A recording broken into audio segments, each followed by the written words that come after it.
Anda masih bersama kami dalam Berita Lampung. Bagi Anda yang baru bergabung, berikut Berita Lampung pilihan hari ini.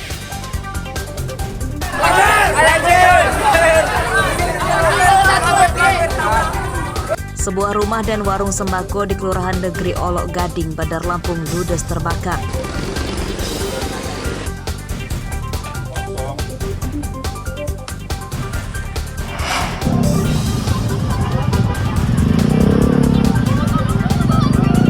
Seorang pengendara motor tewas terlindas truk box saat akan menyalip angkot di Jalan Sumatera Lintas Tengah, Lampung Utara.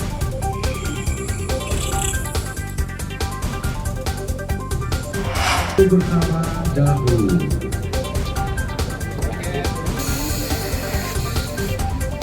Lebih dari 500 pucuk senjata api ilegal dimusnahkan. Senjata api disita dari penjahat jalanan dan warga.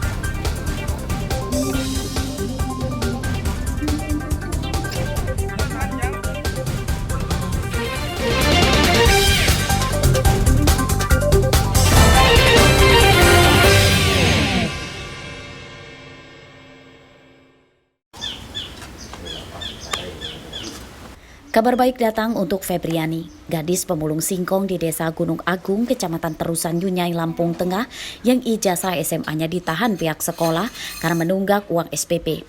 Kamis siang, pihak SMA Negeri 1 Terusan Nyunyai, Lampung Tengah berjanji akan segera memberikan ijazah itu kepada Febriani. Wakil Humas SMA Negeri 1 Terusan Nyunyai, Lampung Tengah, Sumber Lestari, membantah pihak sekolah menahan ijazah Febriani. Pihak sekolah menyatakan telah meminta Febriani datang ke sekolah untuk mengambil ijazah itu, namun Febriani tidak kunjung datang. Kita nggak menahan loh, kita sudah menginformasikan berulang kali lewat media sosial juga untuk segera mengambil ijazah itu, untuk segera diambil. Yang penting koordinasi dulu ke sekolah, nanti bagaimana kan kita koordinasi dulu, nanti bagaimana hasilnya koordinasi dulu. Karena nggak semuanya anak itu ada tunggakan, kita belum tahu kalau belum kita cek gitu.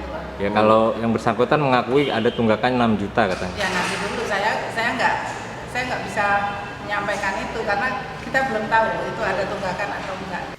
Febriani menunggak uang SPP sebesar Rp6.700.000. Tunggakan itu sudah lebih kecil karena orang tua Febriani sebelumnya telah mencicilnya. Karena SPP belum lunas hingga Febriani lulus SMA, ijazah Febriani pun ditahan oleh pihak sekolah. 9 juta, baru kebayar 3 juta, tinggal 6 juta berapa gitu. Jadi saya cari uang segitu tuh kurang mampu. Jadi pihak sekolah itu belum menyerahkan ijazah anak tersebut, anak saya itu masih ketahan. Seperti diberitakan sebelumnya, Febriani, seorang gadis 18 tahun, jadi pemulung singkong demi bisa menebus ijazah SMA-nya. Setiap hari ia bersama pamannya mencari singkong sisa panen di kebun orang lain. Dalam sehari, Febriani bisa mendapatkan uang Rp20.000. Uang untuk menebus ijazah itu tidak kunjung terkumpul karena uang yang didapat juga dipakai untuk menghidupi keluarganya sehari-hari sebab sang ayah tidak lagi bekerja karena sakit. Febriani berharap bisa segera melunasi tunggakan SPP sekolahnya dan mendapat ijazahnya. Dengan ijazahnya itu, ia bercita-cita bisa bekerja yang lebih layak. Ari Susanto melaporkan dari Lampung Tengah.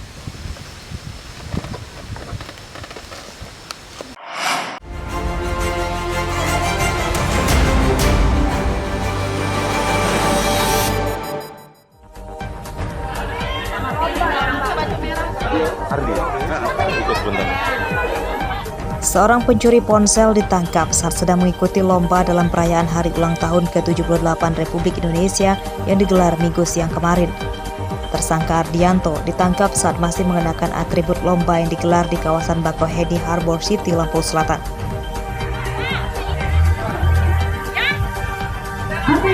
Ardianto ditangkap tanpa melawan dan tidak memicu kegaduhan para peserta lomba lain.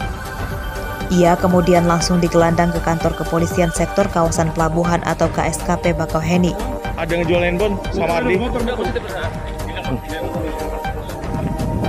Penangkapan Ardianto merupakan pengembangan dari ditangkapnya Iqbal Taufik dan Ardiansah yang telah ditangkap lebih awal. Ketiganya merupakan buronan pencuri ponsel lebih dari 3 TKP di Lampung Selatan.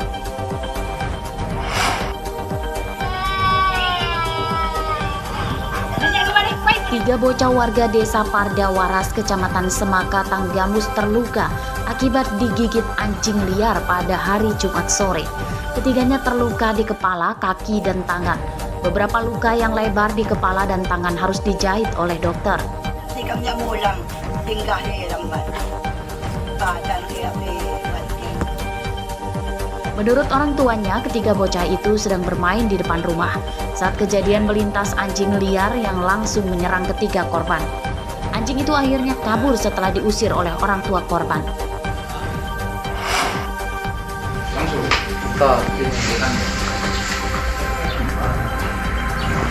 Sebuah rumah yang dijadikan pabrik pembuatan uang palsu di desa Surabaya Ilir, Kecamatan Bandar Surabaya, Lampung Tengah, digerebek polisi Selasa siang.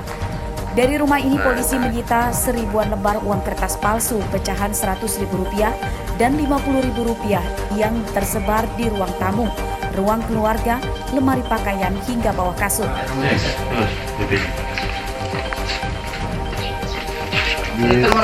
Printer. Pembuat uang palsu ini adalah seorang buruh serabutan bernama Basuki Rohmat alias Gamot.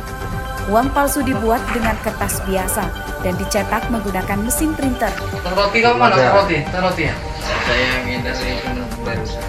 Dalam pemeriksaan polisi mengungkap pembuatan uang palsu oleh tersangka Basuki Rohmat telah berlangsung sejak 4 bulan lalu.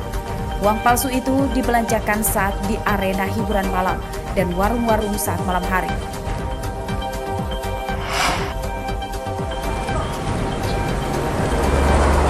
Kelurahan Wailuni, Kecamatan Panjang, Bandar Lampung, tercemar debu batubara dari salah satu perusahaan pengelolaan batubara di daerah ini.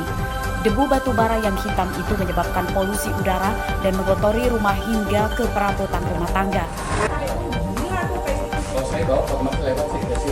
Warga yang takut terserang penyakit pernafasan kini memilih menggunakan masker. Menurut warga, debu-debu itu berterbangan saat siang hari, khususnya saat ada aktivitas bongkar muat batu bara di lingkungan perusahaan. Dalam sehari, warga menyapu rumahnya hingga lebih dari 5 kali akibat banyak debu batu bara yang menempel di lantai dan meja. Tak hanya rumah hunian, pencemaran debu batu bara itu juga merugikan para pengusaha rumah makan karena jumlah pembeli terus menurun.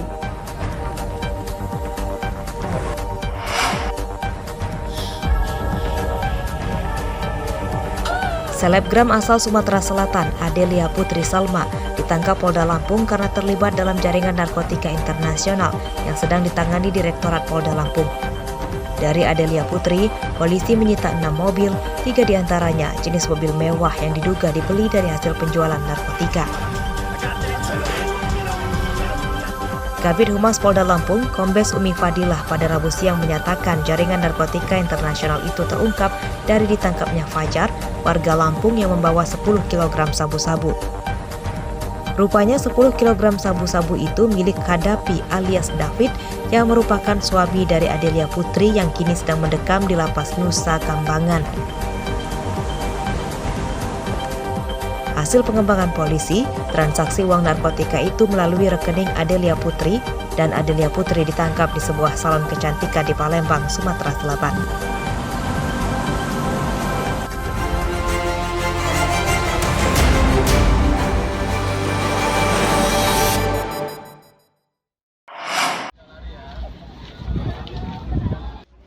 Bagi Anda yang ingin menghabiskan malam dengan berburu kuliner, bisa datang ke Pasar Malam yang ada di halaman salah satu mal di Wai Halim, Bandar Lampung. Aneka jajanan ringan dan berat bisa dipilih pengunjung yang hobi icip-icip. Pasar Malam itu dibuka sejak 17 Agustus lalu hingga 4 September 2023 mendatang. Sekitar 60 stand jajanan UMKM yang ikut berpartisipasi menarik warga untuk berbelanja maupun sekedar jalan-jalan menghabiskan waktu bersama orang terdekat. Jajanan yang tersedia mulai dari makanan ala Korea, kerak telur Betawi, seblak, cumi dan gurita bakar, serta kue dan makanan khas Lampung. Kalau aku sih kuliner Lampung Night Marketnya udah dari yang pertama ya kawan, itu dari SMP. Ya asik sih kak, jalan buat nongki-nongki. Kesini dengan siapa aja kak? sama teman. Ya semoga sih Kak Lampung Night Market ini bisa sampai selanjutnya kan. Dari dulu kan sering kayak main game gitu-gitu Kak. Semoga sampai nantinya akan terus ada. Pasar malam ini membangkitkan geliat UMKM di Bandar Lampung. Pendapatan mereka meningkat dibanding berjualan biasa pada siang hari. Selama berapa hari Bang? 2 minggu. 2 minggu. Dari tanggal berapa sampai tanggal berapa? Kemarin tanggal 23 sampai tanggal 3. Adanya event ini ramai tidak Bang? Alhamdulillah ramai. Kalau untuk pembeli dari mana aja Bang? Kayaknya seluruh Bandar Lampung deh. Ada main ke sini. Oh senang banget. Selain kita dapat cuan, hiburan loh bagi kita semua kan. Gitu. Dengan adanya festival kuliner ini sangat membantu tidak sih Bu? Oh ya pasti, pasti kalau gitu. Dibandingkan jual di toko lebih ramai di mana nih dengan kita? Pasti ramai di sini.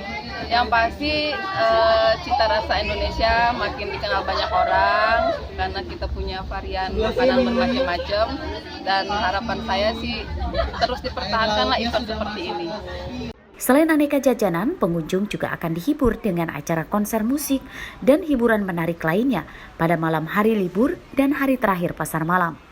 Jeffrey Arifin melaporkan dari Bandar Lampung.